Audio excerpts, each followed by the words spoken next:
Hello, my dear friends. I welcome you all to EduTap. So, guys, please subscribe to our channel if you haven't done yet so that you can get daily videos, daily content that is absolutely free of cost. Right? Also, do join our Telegram channel. Now, I want to make an announcement here. EduTap is running 40% off on the occasion of Raksha Bandhan. So, today, 23rd August, is the last day to avail this discount. Use coupon code Rakhi to make avail this discount. Right? Now, guys, topic of the day. So, this topic under 5 minute series is PSL.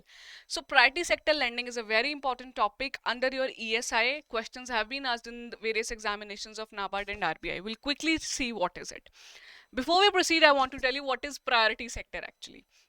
So, guys, as the name defines, the sectors which are to be given priority, the government has defined few sectors which need priority because if they are not given priority, they might be lagging behind and they might be neglected by the banking sector. Hence, credit will not reach them.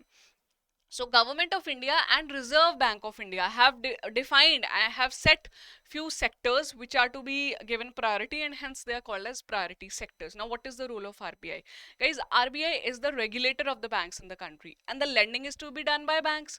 So obviously the RBI has to be there. RBI is the one which decides the PSL norms in coordination with the government. Right, so priority sectors are the ones which cater to the basic needs of the country. If they are neglected, those sectors, let's say agriculture, let's say education, let's say infrastructure, if they are not given due credit, they may hinder your other sectors also and hence development will not be meaningful. To cater to that, this priority sector thing was designed, right? Now, priority sector lending is obviously, as the name says, that lending done by banks to the priority sector is the priority sector lending, and there are norms by RBI according to which there is a criteria according to which the priority sector has to be given the lending, right?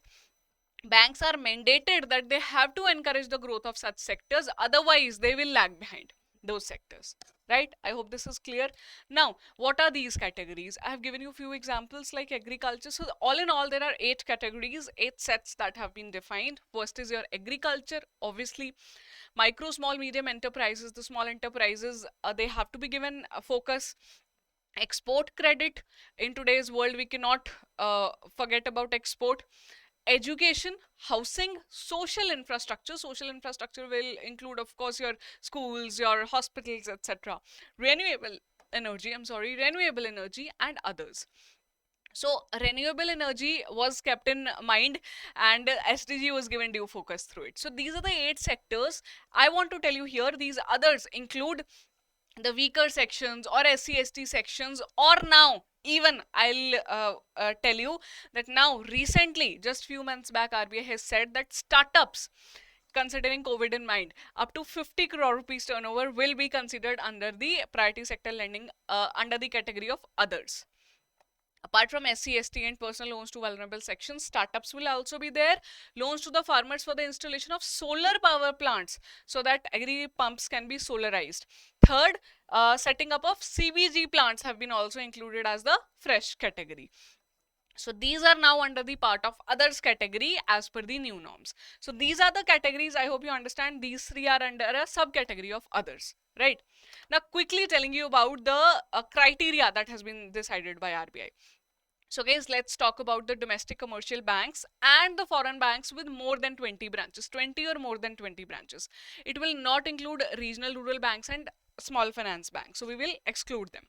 So talking about the commercial banks, total priority sector target has to be 40% of A and B, says your net bank credit that is to be given, right? Or the credit off balance sheet, the credit exposure off balance sheet, whichever is higher will be decided out of the 40%, right? So out of this 40%, agriculture sector has been given high weightage. 18% is to go to agriculture sector.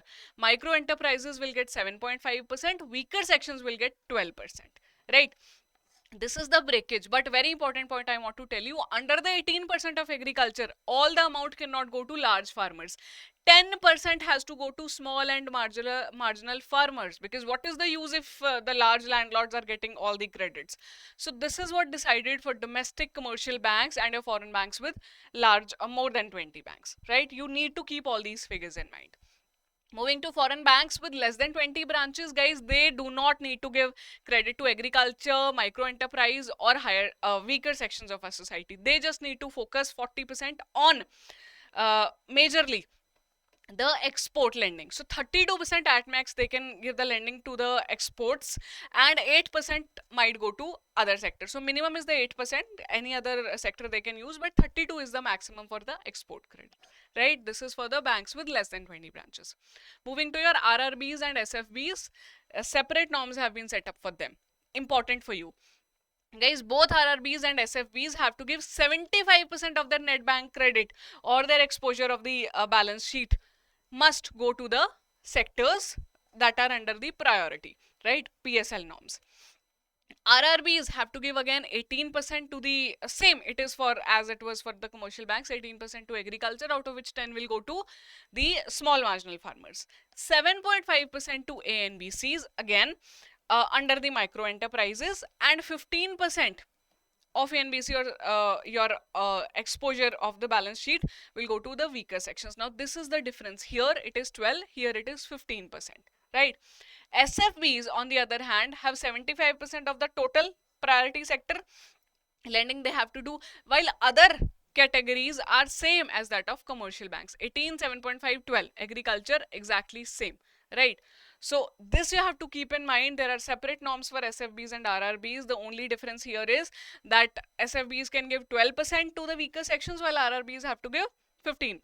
Right? I hope this is clear. You have to, I will suggest you to take a screenshot of this or make your own notes or download the PDF from our Telegram channel. This is very important. Thank you so much. Time is less. I could not show you the questions that have been asked earlier on this.